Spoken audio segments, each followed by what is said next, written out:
നമ്മളിപ്പോൾ നിൽക്കുന്നത് ബ്ലോക്ക് 10 കോട്ടപ്പാറ എന്ന് പറഞ്ഞ സ്ഥലം. അത് ആനകൾ സ്ഥിരമായിട്ട് ജനവാസ മേഖല ഇറങ്ങുന്നൊരു പോയിൻ്റാണ് നമുക്ക് വെളിയിൽ കാണുന്നത്. ഈ റോഡ് വഴിയാണ് ആൾക്കാർ വീടുകളിലേക്ക് രാവിലെയും വൈകിട്ട് പോകുന്നത്. അപ്പോൾ സ്ഥിരമായിട്ട് ആന ഇവിടുന്ന് വെളിയിലേക്ക്, കാരണം ആൾക്കാർക്ക് ഭയങ്കര ബുദ്ധിമുട്ടായി. ഇങ്ങനെ ഞങ്ങളിപ്പോൾ ഇങ്ങനെ ഫെൻസിങ് ഇട്ടത് ഒരു പരിചയം തടയാൻ പറ്റി. പിന്നെയും കാണുന്നില്ല പിറകിൽ ആന മരങ്ങൾ തള്ളിയിട്ട് ആന ഫെൻസിങ് പൊളിക്കുന്നുണ്ട്. ഒരു പീസ് ഹാങ്ങും കൂടി ഇട്ട് കൊടുത്തു. അതോടുകൂടി ഇതുവഴി ആനയുടെ വരവ് പരിപൂർണ്ണമായിട്ട് തടയാൻ പറ്റി. ഇത് മാതൃകയാക്കിയിട്ടാണ് ഇപ്പം ബാക്കിയുള്ള മതിൽ പൊളിഞ്ഞ സ്ഥലങ്ങളിലും മറ്റുമൊക്കെ ഈ ഹാങ്ങിങ് ഫെൻസിങ് ഇട്ടിട്ട് ഈ ആനനെ തടയുന്നത്.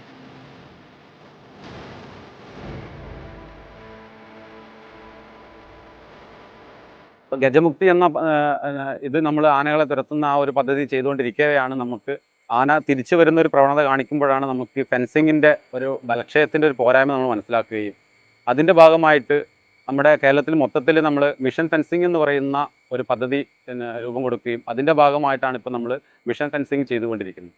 അപ്പോൾ നിലവിലുള്ള ഫെൻസിങ്ങിൻ്റെ ബലക്കുറവ് നമ്മൾ മനസ്സിലാക്കിയിട്ട് ആനകൾ തിരിച്ചു വരാത്ത രീതിയിലേക്ക് നമ്മൾ ഹാങ്ങിങ് ഫെൻസിങ് ഇടാനുള്ള ഒരു പരിപാടിയാണ്. തൂക്കുവേലിയാണ് ഇതിന് പറയുന്നത്. തൂക്കുവേലി ഇടുന്ന ഒരു പദ്ധതിയാണ് ഇപ്പോൾ നമ്മൾ ചെയ്തുകൊണ്ടിരിക്കുന്നത്. സാധാ ലൈൻ ഫെൻസിങ് ആയിരുന്നു, അതിനെ നമ്മൾ കുറച്ചുകൂടെ ശക്തി കൂട്ടാൻ വേണ്ടിയിട്ട് ഹാങ്ങിങ് ഫെൻസ് ഇട്ടുകൊണ്ടിരിക്കുകയാണ്. നിലവിലുള്ള നമ്മുടെ കയ്യിലുള്ള പഴകിയ സാധനങ്ങളൊക്കെ വെച്ചിട്ടാണ് നമ്മളിപ്പോൾ ചെയ്തുകൊണ്ടിരിക്കുന്നത്.